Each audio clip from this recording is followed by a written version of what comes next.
আসসালামু আলাইকুম রহমতুল্লাহি ওয়া বারাকাতুহু। আজকে আমরা হযরত আলী রাদিয়াল্লাহু তাআলা আনহু এর সাকিফা সম্পর্কে আলোচনা করব। নবী মুহাম্মদ সাল্লাল্লাহু আলাইহি সাল্লাম 632 খ্রিস্টাব্দে ইন্তেকাল করেন। সেই সময় হযরত আলী রাদিয়াল্লাহু তাআলা আনহু এর বয়স ছিল 30 বছরের কাছাকাছি।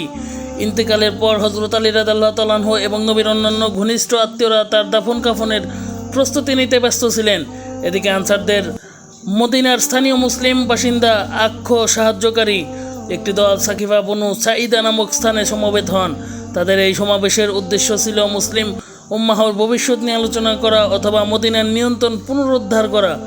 এই সভায় মুহাজিরদের মক্কা থেকে হিজরতকারী মুসলমান আখ্য অভিবাসী পক্ষ থেকে আবু বকর রাদিয়াল্লাহু তাআলা আনহু এবং উমর রাদিয়াল্লাহু তাআলা আনহু কয়েকজন প্রতিনিধি হিসেবে উপস্থিত ছিলেন।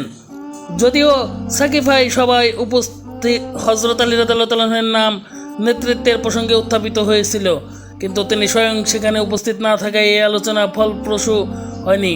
পরবর্তীতে সেখানে উপস্থিত ব্যক্তিদের মধ্যে তীব্র বিতর্কের পর আবু বকর রাদিয়াল্লাহু তাআলা আনহুকে মুসলিম সম্প্রদায়ের নেতা নির্বাচিত করা হয়। ঐতিহাসিক সূত্রে এই বিতর্ককে অনেকাংশে উত্তপ্ত ও সহিংস বলে বর্ণনা করা হয়েছে। এই সিদ্ধান্তে গোত্রীয় রাজনীতি ও প্রতিদ্বন্দ্বিতা গুরুত্বপূর্ণ ভূমিকা পালন করেছিল। ঐতিহাসিকদের মতে যদি এই সিদ্ধান্ত একটি বৃহত্তর পরিষদে শুরা নেওয়া হতো এবং হযরত আলী রাদিয়াল্লাহু তাআলা আনহুকে প্রার্থী হিসেবে উপস্থাপন করা হতো, তাহলে ফলাফল ভিন্ন হতে পারত।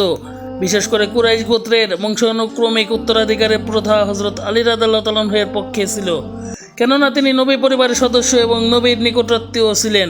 তবে তার অপেক্ষাকৃত যুবক বয়স এই অবস্থানকে কিছুটা দুর্বল করে দিয়েছিল। অন্যদিকে আবু বকর রাদিয়াল্লাহু তাআলা আনহু এর খিলাফতের সমর্থনে যুক্তি হিসেবে উল্লেখ করা হয় যে নবী মুহাম্মদ সাল্লাল্লাহু আলাইহি সাল্লাম তার অসুস্থতার শেষ দিনগুলোতে কিছু নামাজের ইমামতি করার দায়িত্ব আবু বকরকে দিয়েছিলেন। তবে এই প্রতিবেদনের ঐতিহাসিক সত্যতা এবং এগুলোর রাজনৈতিক তাৎপর্য নিয়ে পণ্ডিতদের মধ্যে প্রশ্ন রয়েছে।